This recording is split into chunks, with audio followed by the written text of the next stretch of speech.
फिर सामने आई बिहार सरकार की नाकामयाबी। लापरवाही के कारण गई एक बिहारी की जान। अगर खुद के राज्य में होती सुविधा तो नहीं होता ये हाल। त्योहारों में अपने घर पहुंचने के लिए यात्री हो रहे बेहाल। इन दिनों सबसे ज्यादा भीड़ उन लोगों की है जो त्योहारों पर अपने घरों को लौट रहे हैं। वहीं बता दें कि ये वो लोग हैं जो अपने घरों से दूर और अपने राज्य से बाहर रहने के लिए मजबूर और बेबस हैं। बीते दिनों एक खबर आई जहां पर छठ में बिहार वापस लौट रहे कुछ यात्री घायल हो गए और वहीं एक यात्री की मौत हो गई।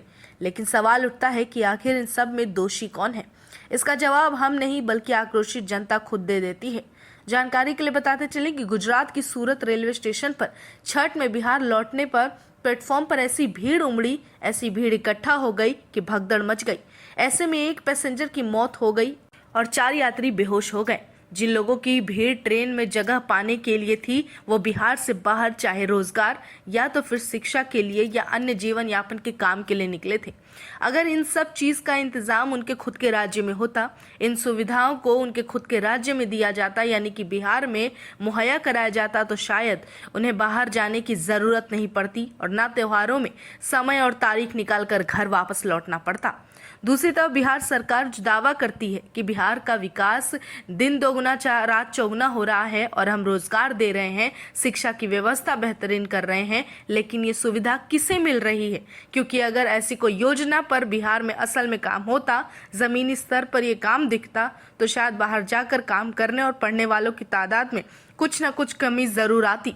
अफसोस की बात है कि जब भी बिहार सरकार से पूछा जाता है या उन्हें हवाला दिया जाता है कि बिहार के लोगों के साथ बाहर किस तरह का व्यवहार हो रहा है या फिर बिहारी को अपना राज्य अपनों को छोड़कर दूर जाना पड़ रहा है, तो उस पर दूसरे पार्टी का नाम लेकर वो बयानबाजी शुरू कर देते हैं और अपनी राजनीति का स्तर दिखा देते हैं। यहाँ असल मुद्दा केवल एक बिहारी के घर लौटते हुए मौत की नहीं बल्कि उन तमाम लाखों बिहारी की है जो अलग अलग राज्यों में रहने को मजबूर है।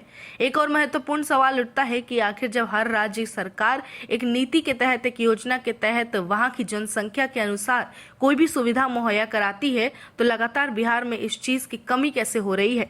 दूसरी तरफ जहाँ दूसरे राज्यों में पहुंचने वाले प्रवासी बिहारी की बात करें तो कोई भी दूसरे राज्य का व्यक्ति अगर किसी अन्य राज्य में जाकर वहाँ की सेवाएं लेता है, वहाँ की सुविधा का लाभ उठाता है, तो वहां पहले से मौजूद जनसंख्या की सुविधा और सेवा लेने के अधिकार में कमी आ जाती है। इस बात को उतना गंभीर तौर पर नहीं लिया जाता क्योंकि इस पर ध्यान नहीं दिया जा रहा। वहीं पार्टियां ध्यान देती है केवल आरोप प्रत्यारोप लगाने पर, और बिहार सरकार को इसका जवाब देना होगा कि आखिर उस एक बिहारी की मौत के लिए किसे जिम्मेदार ठहराएंगे। ऐसी व्यवस्था क्यों नहीं करते कि किसी भी बिहार के व्यक्ति को बाहर रोजगार या शिक्षा के लिए भटकना ही ना पड़े।